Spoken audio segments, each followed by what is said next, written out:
₹6,000 for 2 years at 9% an per annum compound annually, है ना। तो हमें CI निकालना है, कितना रुपये इंटरेस्ट कंपाउंड इंटरेस्ट से हमें मिलेगा, है ना।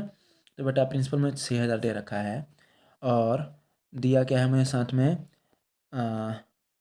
रेट दे रखा है मुझे 9% और टाइमिंग दे रखा है 2 ईयर्स। मुझे अमाउंट निकालना है। तो फॉर्मूला आता है A=P1+R/100 किस में, जब ये हमारा किस में होगा बेटा, जब ये होगा हमारा कंपाउंड इंटरेस्ट में। तो प्रिंसिपल मेरा 6,000 है, 6,000 मैंने ले लिया। उसके बाद यहाँ पे 1 प्लस रेट मेरा 9/100/2, तो 6,000 तो मेरा ऐसे ही रह जाएगा। 1 प्लस अब यहाँ पे 100 जब एलसीएम लेंगे तो 100 प्लस के 9, 100 प्लस 9 अपॉन में 100, 6,000 10900, 30 से 30 कैंसिल आउट कर देंगे हम लोग, सबका मल्टीप्लाई करके आएगा मेरे पास 7128.6 रुपीज़। यानी कि जब मैं कंपाउंड इंटरेस्ट से अमाउंट निकालूंगा तो मेरे पास कितना वैल्यू आया 7128.6 रुपीज़ और मेरा प्रिंसिपल कितना था 6,000 रुपीज़। तो इन 2 सालों में कितना उसको इंटरेस्ट मिला है वो हमें निकालना है। तो CI यानी कि कंपाउंड इंटरेस्ट क्या होता है बेटा, अमाउंट माइनस के प्रिंसिपल। 7128 तो मेरा अमाउंट है ना, और प्रिंसिपल मेरे पास कितना है 6,000 रुपीज़, है ना। तो 7128 माइनस 6,000 तो मैंने कर दिया, तो मेरे पास वैल्यू कितना आया 1128.6 रुपीज़। ये हमारा पहले का आंसर हुआ। हम क्वेश्चन नंबर 2 पे चलते हैं। क्वेश्चन नंबर 2 में दे रखा है बेटा ₹10,000 फॉर 2 ईयर्स एट 11% पर एनम कंपाउंड एनुअली, यानी कि 10,000 रुपये दिया है। इस बार रेट कितना है, इंटरेस्ट 11% है। फिर 2 ईयर के लिए दिया और अमाउंट हमसे पूछा है और CI कितना है वो भी हमसे पूछा है। तो बेटा प्रिंसिपल मेरा 10,000 है, ठीक है। उसके बाद रेट 11% है और ईयर दे रखा 2 ईयर्स। तो फॉर्मूला होगा मेरा A=P1+R/100 पर एन। 10,000 1 + 11/100, तो यहाँ पे 100 एलसीएम लूँगा तो 100 + 11 111 अपॉन में 111 अपॉन में 100 का पावर 2 हो जाएगा। अब A=10,000 तो मैंने यहाँ पे लिख लिया ये वाला, है ना। उसके बाद 111 को 2 बार मल्टीप्लाई तो 111 111 अपन में 100 100, 4 इस 4 कैंसिल आउट हो गया।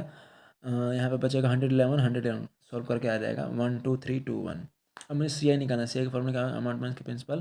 तो 3121 माइनस के 10,000, तो सॉल्व करेंगे तो मेरे पास कितना आएगा 2321 रुपीज़। ये CI आ गया।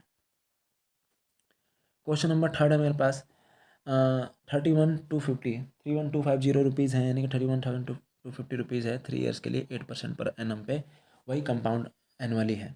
तो प्रिंसिपल मुझे दे रखा है 31,250 रुपीज़, रेट 8%, टाइमिंग 3 ईयर्स। तो अमाउंट का फॉर्मूला क्या होता है P1+R/100। 3125 तो मेरा प्रिंसिपल है, 1 + 8/100, यानी कि यहाँ पे 100 एलसीएम लूँगा तो 100 + 8 108 हो जाएगा। तो इसका पावर 3 है तो 3 टाइम्स मैंने कर लिया 108/100 108/100 108/100। सॉल्व करेंगे तो मेरे पास वैल्यू आएगा 3936 इतने रुपीज़ आ गए। ऑब्वियस सी बात है, ये मेरा क्या है अमाउंट ज़्यादा है, प्रिंसिपल मेरा क्या है कम है। तो बेटा जब प्रिंसिपल कम है तो CI कितना हो जाएगा, अमाउंट माइनस के प्रिंसिपल 3936 मान के 31250।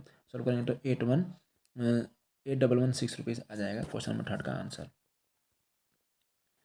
क्वेश्चन नंबर 4 है बेटा 10,240 rupees for 3 years eight 12.5% per annum.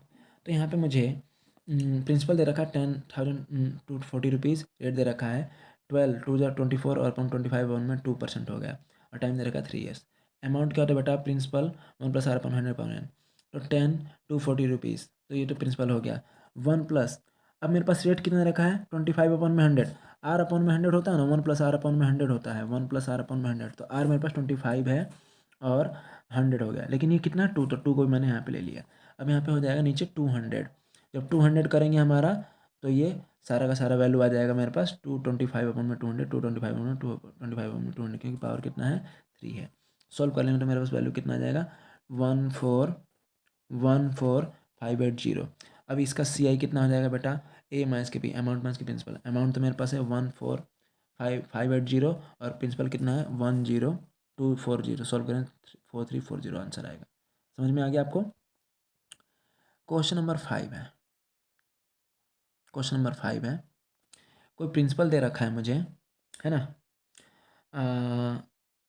62500, rate मुझे 12% और टाइम दे रखा है 2 ईयर 6 मंथ।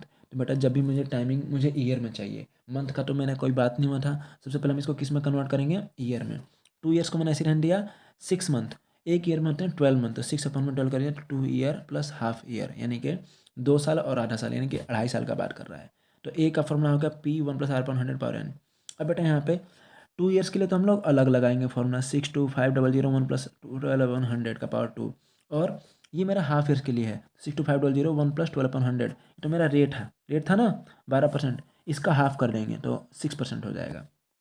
यहाँ पे एलसीएम आएगा 100, तो 112/100, यहाँ पे एलसीएम आएगा 200, 212/100। सॉल्व करेंगे तो मेरे पास आ जाएगा 62500 112/100 1/12/100 212/100। इसको जब काटेंगे तो 125544 1.06, सॉल्व करके मल्टीप्लाई करके मेरे पास वैल्यू आएगा 83,104 रुपीज़ आ गया। ठीक है बेटा।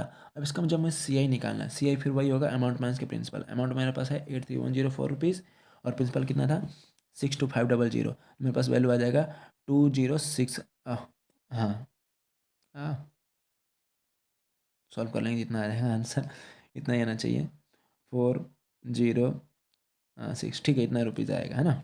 सही है। क्वेश्चन नंबर 6 है बेटा,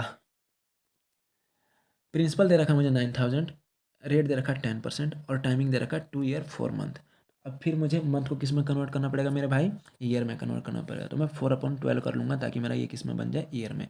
तो 4 1 जा 4 और 4 3 जा 12, ऐसे करके मेरे पास कितना जाएगा 2 ईयर्स एंड 1/3 ईयर्स। ठीक है। तो अमाउंट क्या हो जाएगा 1 + R/100 पावर n। 9000 तो पहला, 1 + 100 का पावर n, 2 ईयर्स के लिए। तो 2 ईयर्स के लिए सबसे पहले मैंने यहाँ पे ले लिया। फिर मेरे पास 1 + 100 10/100। अभी कितना है 1/3, तो 1/3 से मैंने इसको क्या कर दिया, डिवाइड कर दिया। यहाँ पे जब आप एलसीएम लोगे तो 100 + के 10 110 + के 100 आ जाएगा डिवाइड में, और यहाँ पे आ जाएगा 300 310/100। इसको सॉल्व कर लेना मेरे पास वैल्यू कितना आ जाएगा 11253 रुपीज़। अब CI क्या होता है बेटा, अमाउंट माइनस के प्रिंसिपल। 11253 तो मेरा अमाउंट है, और 9000 मेरा क्या है, प्रिंसिपल है।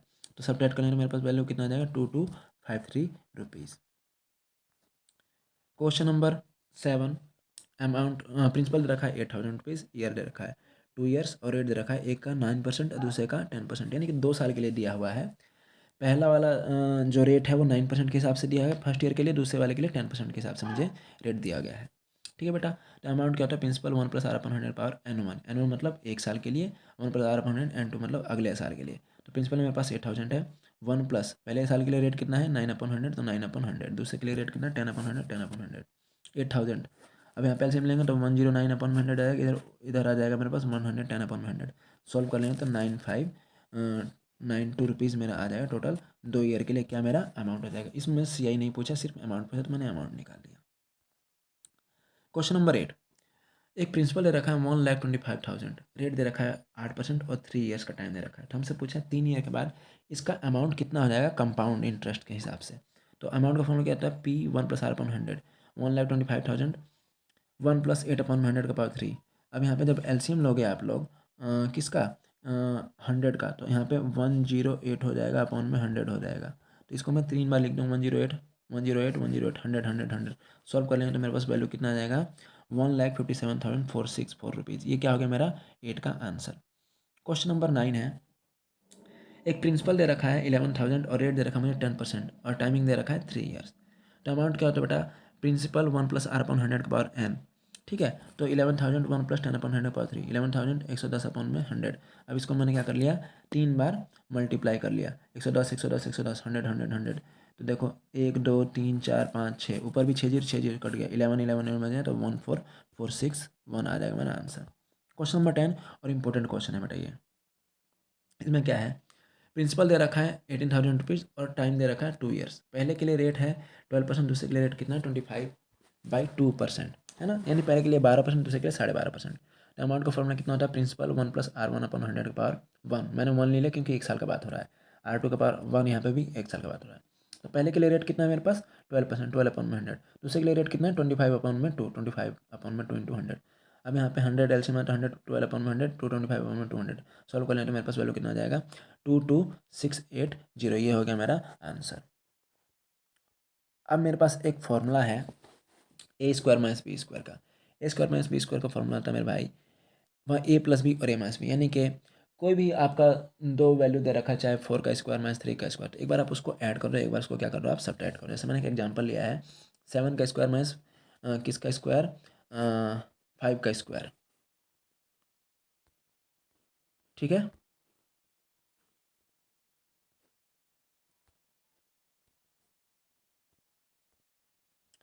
ठीक है, 7 का स्क्वायर माइनस 5 का स्क्वायर। तो एक बार हम क्या करेंगे, 7 + 5 ऐड करेंगे और 7 माइनस के 5 सब्ट्रैक्ट करेंगे।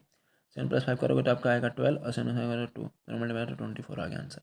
दूसरा एग्जाम्पल लिया मैंने 15 का स्क्वायर माइनस 11 का स्क्वायर। एक बार आप लोग 15 + 11 ऐड करोगे, एक बार क्या करोगे 15 - 11 सब्ट्रैक्ट करोगे। 15 + 11 तो 26 आ जाएगा और सब्ट्रैक्ट करोगे तो 4 आएगा, दोनों मल्टीप्लाई तो 104 आ गया। ऐसे करके हम इसको कर सकते हैं। ये फॉर्मूला है हमारा, बेसिक फॉर्मूला, बहुत सिंपल फॉर्मूला है।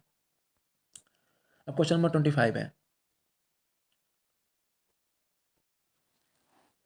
Question number 25, AB² + A - 1B into में 1। सबसे पहले AB² को मैंने ऐसे रहने दिया, है ना। अब यहाँ पे B का मल्टीप्लाई करोगे तो AB माइनस का B माइनस के 1। अब इन दोनों में AB² और प्लस AB में क्या कॉमन है, AB कॉमन है। तो यहाँ तो बच गया मेरे पास B और यहाँ बच गया मेरे पास 1। माइनस का B और माइनस का 1 दोनों में माइनस कॉमन है तो B + का 1 बचेगा। अब यहाँ भी B + 1 है, यहाँ भी B + 1 है, तो B + 1 कॉमन ले लिया। मेरे पास कितना वैल्यू आ गया, B + 1 और AB माइनस के 1, ये आ गया मेरा आंसर। क्वेश्चन नंबर 26 है, x³ माइनस के 3x² + x + 3। देखो बेटा, इसमें क्या है, x³ और माइनस के 3x²। सबसे छोटा पावर x का कितना है, x² मैंने कॉमन ले लिया, तो यहाँ बचेगा x और यहाँ बचेगा -3। अब जो चीज़ यहाँ कॉमन बचा वो चीज़ यहाँ भी कॉमन बचना चाहिए, तो मैंने क्या कर लिया, x - 3 पहले से बना हुआ तो मैंने बस प्लस का 1 कॉमन ले लिया। अब देखो x - 3 इन इसमें और इसमें कॉमन आ गया, अब मेरे पास क्या बचा, x² + के 1। ऐसे करके ये हमारा हो गया आंसर। क्वेश्चन नंबर 27 है, AB x² + के y² माइनस के xy माइनस के a² + के b²। ठीक है, सबसे पहले मैंने क्या किया, AB का मल्टीप्लाई किया x² में, तो AB x² हो गया। फिर AB का मल्टीप्लाई में तो AB y² हो गया। xy माइनस के a² xy माइनस के b², यहाँ तक तो आपको क्लियर हो गया होगा। अब मैंने क्या किया, AB वाले को और xy b² को एक साथ ले लिया, AB x² माइनस के xy b²। ठीक, उसके बाद हम क्या करेंगे, फिर AB y² ये वाला टर्म और AB xy a², ये टर्म एक साथ। अब इन दोनों में कॉमन क्या है मेरे भाई, देखो यहाँ पे a है, यहाँ पे a नहीं है, तो a कॉमन नहीं आएगा। यहाँ पे b है, यहाँ पे b है, यहाँ पे x है, यहाँ पे bx है, तो bx हमने कॉमन ले लिया। तो यहाँ बच गया ax माइनस के by। यहाँ पे कॉमन क्या लेंगे, यहाँ पे b नहीं है इस वाले में, तो a कॉमन है और यहाँ भी a है, यहाँ y है, यहाँ भी है, तो ay कॉमन है, तो by माइनस के x बच गया। अब मैं कॉमन तभी ले पाऊंगा जब यहाँ पे ax माइनस के by है, तो यहाँ भी मेरा क्या बनना चाहिए, इस वाले साइड में ax माइनस के by। एक्स माइनस by बनाने के लिए मुझे क्या करना पड़ेगा, माइनस साइन से मल्टीप्लाई करना पड़ेगा। जब माइनस मैंने बाहर मल्टीप्लाई कर दिया तो यहाँ पे क्या होगा, प्लस का x हो जाएगा और ये किसका हो जाएगा, माइनस के by। तो इन दोनों में मैं ax माइनस के by कॉमन ले लूँ तो मेरे पास वैल्यू हो जाएगा x माइनस by और bx माइनस ay। ये मेरा हो गया आंसर। क्वेश्चन नंबर 28 है ना, x² माइनस के x a + 2b + के 2ab। x² को तो मैंने ऐसे रहने दिया, ax माइनस का 2bx, क्योंकि बाहर माइनस है तो दोनों ये हो गया। ठीक है, प्लस के 2ab। अब देखो तो बेटा, x² माइनस ax, इसमें क्या दोनों में ऐसा जो कॉमन है, x कॉमन है, तो यहाँ बचेगा मेरे पास x और यहाँ बचेगा मेरे पास a, x माइनस a आ गया। अब यहाँ पे 2b, यहाँ पे 2b, तो 2b मैंने कॉमन ले लिया। अब यहाँ पे माइनस साइन ले लिया तो ये वाला चीज़ हो जाएगा प्लस का और ये वाला चीज़ किसका हो जाएगा, माइनस का। अब x माइनस a यहाँ पे भी है, x माइनस यहाँ पे भी है, तो x माइनस a तो बाहर आ गया और x माइनस के 2b मेरा आ गया आंसर। ये आपका क्वेश्चन नंबर 28 कंप्लीट हुआ और ये